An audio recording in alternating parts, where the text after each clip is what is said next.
Hello everyone, and welcome back to another episode of Crimson Dawn Lore, where I, the author, teach you, the viewer, about the world of Crimson Dawn. Today I will conclude a mini-series on the character that my channel is based on, Rik Latyeskov, who was the first premier of the new Soviet Union. Today we'll be covering his leadership as premier of the new Soviet Union and his legacy that he left for the nation.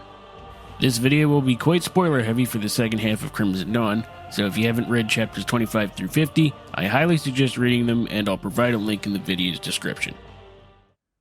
After the economic revival that occurred during Latyeskov's first 6 years of leadership, the new Soviet armed forces became one of the most advanced militaries in the world.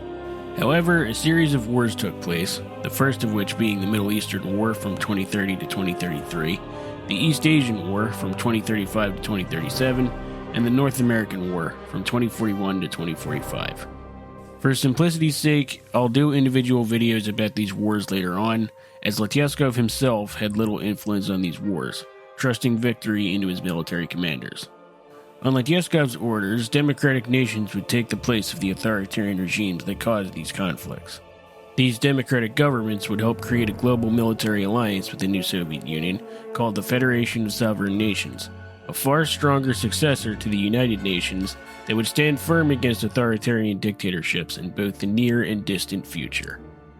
Unknown to the FSN, the previous wars fought by the new Soviet Union were secretive proxy wars funded by the late Kharjov's son, Yosef, who went by the surname Koenig, in a successful attempt to divert attention away from the happenings of German politics in late 2045. In January of 2046, Koenig was elected Chancellor of Germany, and also sent covert agents to the other bordering countries in Western Europe to create puppet governments loyal to his fascist regime, what he called the Fourth Reich.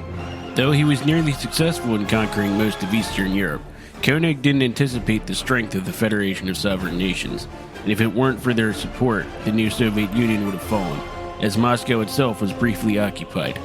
During the battle for the Soviet capital city, Latyeskov refused to leave via the metro, but Marshal Ovchinnikov chose to stay in the city so that Latyeskov could flee to the Ural Mountains, in the same military base his revolution started in nearly 3 decades prior. There, the Soviet forces would hold the line against Reich forces until American and Canadian forces arrived to assist them in a pivotal battle that would turn the tide of World War III. The FSN would later bring Koenig and his Fourth Reich to justice, finally ending the plague of fascism when the Allied forces emerged victorious in the Second Battle of Berlin, thanks to the famed Sturmovik mech pilot Dmitry Makarov. The young Makarov killed Koenig after an intense one-on-one duel when the crazed Fuhrer entered the battle with his own mech, figuring he would rather die fighting than kill himself in a bunker.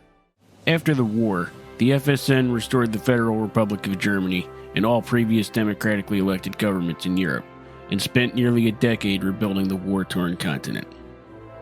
Retiring in 2074, Latyeskov still advised the newly elected Premier Dmitry Makarov, although in a limited manner due to his slowly declining health.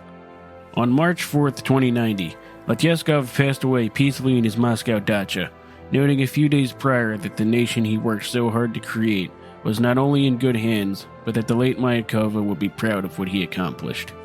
And by all intents and purposes, he was indeed correct. Because of his leadership, the nation eventually took to the stars and colonized thousands of worlds, with the rest of the world following them onto the path of discovery and peace. And that concludes today's episode of Crimson Dawn Lore, and the miniseries covering Latyeskov's life as premier of the new Soviet Union. I hope you enjoyed this episode, and I'll see you next week.